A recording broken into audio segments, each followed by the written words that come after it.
Hi hello ನಮಸ್ಕಾರ ಸ್ನೇಹಿತರೆ. ಏನಾಗ್ತದೆ ಇಲ್ಲಿ ಭಾರ್ಗವಿ ಮತ್ತು ಅರ್ಜುನ್ ಇಬ್ಬರು ಕೂಡ ಒಂದಾಗಿದ್ದಾಯಿತು.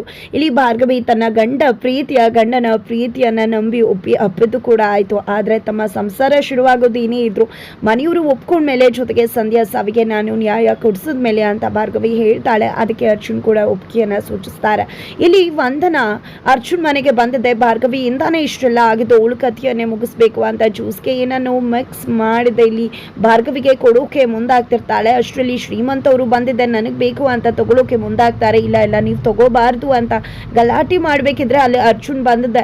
ಏನಾಯ್ತು ಮಾವ ಅಂದಾಗ ಜ್ಯೂಸ್ ತಗೋತೀನಿ ಅಂದರೆ ಕೊಡ್ತಿಲ್ಲ ಅಂತ ಹೇಳ್ತಾರೆ. ಯಾಕೆ ವಂದನಾ, ಕೊಡು ಜ್ಯೂಸ್ನ, ಅದರಲ್ಲಿ ಏನಿದೆ ಅಂತ ಕೇಳಿದಕ್ಕೆ ಇಲ್ಲ ಇದು ನನಗೆ ಮತ್ತೆ ಭಾರ್ಗವಿಗೆ ಅಂತ ಹೇಳ್ತಾಳೆ. ಭಾರ್ಗವಿಗ ನೀನು ಮಾಡಿಕೊಡ್ತಿದ್ಯಾ ಅಂತ ಅರ್ಜುನ್ ಕೇಳಿದಕ್ಕೆ ಹೌದು, ನಾನು ಅವಳ ಜೊತೆ ಫ್ರೆಂಡ್ಶಿಪ್ ಮಾಡ್ಕೋಬೇಕು ಅಂದ್ಕೊಂಡಿದ್ದೀನಿ, ಅದೇ ಕಾರಣಕ್ಕೋಸ್ಕರನೇ ಮಾತಾಡ್ತಾ ಜ್ಯೂಸ್ ಕುಡಿತಾ ಮಾತಾಡೋಣ ಅಂತ ತೊಗೊಂಡು ಹೋಗ್ತದೆ ಅಂತ ಹೇಳ್ತಾರೆ.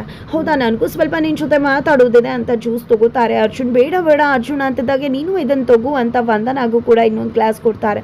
ಬಟ್ ಶ್ರೀಮಂತ್ ಅವರು ಆಲ್ರೆಡಿ ಅದು ಇದು ಅಂತ ಹೇಳಿ 2 ಗ್ಲಾಸನ್ನು ಕೂಡ ಮಿಕ್ಸ್ ಮಾಡಿಬಿಟ್ಟಿರ್ತಾರೆ. ಹಾಗಾಗಿ ವಂದನಾಗೆ ಯಾವುದ್ರಲ್ಲಿ ಏನಿದೆ ಅಂತ ಗೊತ್ತಾಗ್ತಿಲ್ಲ. ಬಟ್ ಇಲ್ಲಿ ಅರ್ಜುನ್ ಕುಡಿಯೋದಕ್ಕೆ ಹೋದಾಗ ವಂದನಾ ಅದನ್ನು ತಡೆಯೋ ಪ್ರಯತ್ನ ಮಾಡ್ತಾಳೆ, ತಾನು ಕೂಡ ಕುಡಿತಿಲ್ಲ. ಇದರಿಂದ ಅರ್ಜುನ್ಗೆ ಗೊತ್ತಾಗ್ಬಿಡುತ್ತೆ ಖಂಡಿತ ಇವಳು ಇನ್ನೇನು ಮಿಕ್ಸ್ ಮಾಡಿದಾಳೆ ಅಂತ. ಇದರ ನಡುವೆ ಶ್ರೀಮಂತ್ ಅವರು ವಂದನ ಗ್ಲಾಸನ್ನ ತಗೊಳ್ಳೋಕೆ ಮುಂದಾಗ್ತಿದ್ರೆ ಬೇಡ ಅಂತ ತಡೆದ ಕೆಳಗಡೆ ಚೆಲ್ಬಿಡ್ತಾಳೆ. ನಂತರ ನೀವು ಕೊಡಲಿಲ್ಲ, ನನಗೂ ಕೊಡಲಿಲ್ಲ, ಕಾಫಿನೋ ಟೀನೋ ಕುಡ್ಕೋತೀನಿ ಅಂತ ಶ್ರೀಮಂತ್ ಅವರು ಹೋಗ್ತಿದ್ದಾಗೆ ಯಾಕೆ ರೀತಿ ಮಾಡಿದೆ ವಂದನ, ನನಗೆ ಗೊತ್ತಿದೆ ನೀನು ಭಾರ್ಗವಿಗೆ ಏನೋ ಮಾಡಬೇಕು ಅಂತ ಅಂತೂ ಯೋಚನೆ ಮಾಡಿದ್ದೆ ಅಂತ. ಖಂಡಿತ ಭಾರ್ಗವಿಗೆ ಏನಾದರೂ ಮಾಡಿದ್ರೆ ಯಾವುದೇ ಕಾರಣಕ್ಕೂ ಕೂಡ ನಿನ್ನ ಸುಮ್ಮನೆ ಬಿಡುವುದಿಲ್ಲ ಅನ್ನೋ ಎಚ್ಚರಿಕೆಯನ್ನು ವಂದನಾಗೆ ಕೊಟ್ಟು ಹೋಗ್ತಾರೆ ಅರ್ಜುನ್. ಎತ್ತ ಕಡೆ ಶಕುಂತಲ್ ಅವರು ಭಾರ್ಗವಿ ಹತ್ರ, ನೋಡಮ್ಮ ಭಾರ್ಗವಿ, ನನಗೆ ಗೊತ್ತಿದೆ ನೀನು ಸಂಧ್ಯಾ ಸಾವಿಗೆ ನ್ಯಾಯ ಕೊಡಿಸ್ಬೇಕು ಅಂತ ಯೋಚನೆ ಮಾಡ್ತಿದ್ಯಾ ಅಂತ. ಆದರೆ ಇವತ್ತು ಸೈಲೆಂಟ್ ಆಗಿ ಜಸ್ಟ್ ಮನೆ ಗೃಹಿಣಿ ಆಗಿದೆಯಾ, ಖಂಡಿತವಾಗ್ಲೂ ನೀನು ಸಂಧ್ಯಾ ಸಾವನ್ಗೆ ನ್ಯಾಯ ಕೊಡಿಸ್ಬೇಕು, ಆ ಕೇಸ್ ತಗೋಬೇಕು ಅನ್ನೋದನ್ನ ಬಿಟ್ಬಿಟ್ಯೋ ಅಥವಾ ಸುಮ್ಮನೆ ನಾಟಕ ಮಾಡ್ತಿದ್ಯೋ ಅಂದಾಗ ಇಲ್ಲಿ ಭಾರ್ಗವಿ ಏನನ್ನ ಕೂಡ ಬಿಟ್ಕೊಡುವುದಿಲ್ಲ. ಮೊದಲು ಅರ್ಜುನ್ ಅವರ ಹೆಂಡತಿಯಾಗಿ ಮನೆ ಸುಸಿಯಾಗಿ ಇರಬೇಕು ಅಂತ ಅನ್ಕೊಂಡಿದ್ದೀನಿ, ನಾನು ಈಗ ಕೋರ್ಟ್ ಕೇಸು ಎಲ್ಲವನ್ನ ಕೂಡ ಬಿಟ್ಬಿಟ್ಟಿದ್ದೀನಿ, ಅದ್ರ ಬಗ್ಗೆ ಏನು ಯೋಚನೆ ಮಾಡ್ತಿಲ್ಲ ಅಂತ ಹೇಳಿ ಹೋಗ್ಬಿಡ್ತಾರೆ.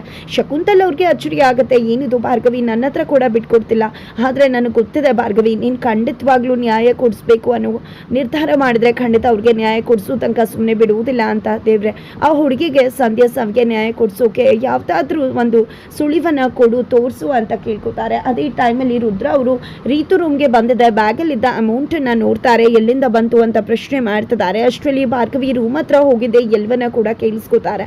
ಅಲ್ಲಿ ರೀತು ತಬ್ಬಿಬ್ಬಾಗಿದೆ, ಫ್ರೆಂಡ್ದು ಅದು ಇದು ಇಟ್ಕೊಳ್ಳೋ ಕೊಟ್ಟಿದ್ಲು ಅದು ಇದು ಅಂತ ಸುಳ್ಳು ಹೇಳ್ತಾರೆ.